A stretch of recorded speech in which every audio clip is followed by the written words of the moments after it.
વિદ્વાનને માન આપજો। કોઈ ઇજનેર આપણી પાસે આવીને કહે કે આમ કરો તેમ કરો, તે આપણે તરત જ માની લઈએ છીએ। તેમ કોઈ ડૉક્ટર આવીને કહે દર્દીને ટાઇફોઇડ છે, ત્યારે કશીએ શંકા ઉઠાવતા નથી, કારણ કે તેની પાસે ડિગ્રી છે, MBBSની ડિગ્રી લીધી છે, હોસ્પિટલ કાઢી છે, એટલે તે માનવું પડે। પણ અનુભવી કશું કહે તે જાણકાર છે એની ખાતરી શી? કાશીમાં પંડિતો ઘણા છે, વિદ્વાન સર્વત્ર પૂજ્યતે। વિદ્વાનને પારખી શકાય, પણ અનુભવીને ન પારખી શકાય। અમારા ગુરુ મહારાજ કહેતા કે વિદ્વાનને માન આપજે, અનુભવી હોય તે તો ગાળ પણ આપી દે, તે સમજાય નહીં। તમારી એટલી કક્ષા થાય તે પછી કાળ નિમિત્ત જાગે અને તેવું બને ત્યારે સમજાય।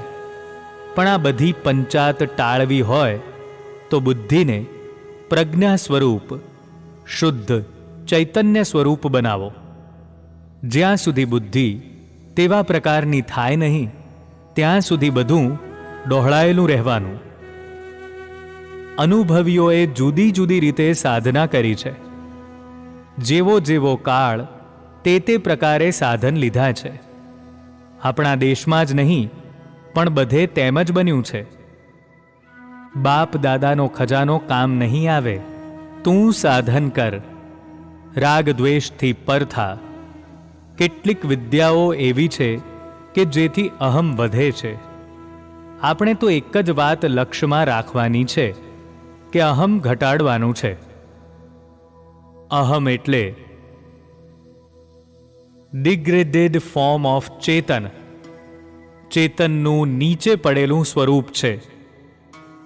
ચેતન જળમાં જળ સ્વરૂપે, તેજમાં તેજ રૂપે, વાયુમાં વાયુ રૂપે છે।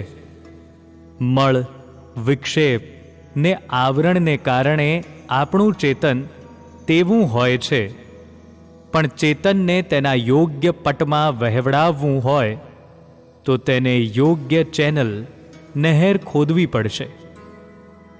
તે ત્યારે જ બને કે જ્યારે આત્મા તરફ વલણ થાય, પણ તેને માટે બુદ્ધિ રાગ દ્વેષથી પર થવી જોઈએ।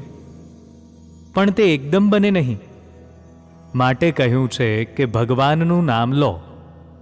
હિન્દુ ધર્મમાં નહીં પણ દુનિયાના બધા જ ધર્મોમાં જપ ઉપર ભાર મૂકેલો છે અને જપને જ ખરો આધાર ગણેલો છે। હરિ ઓમ।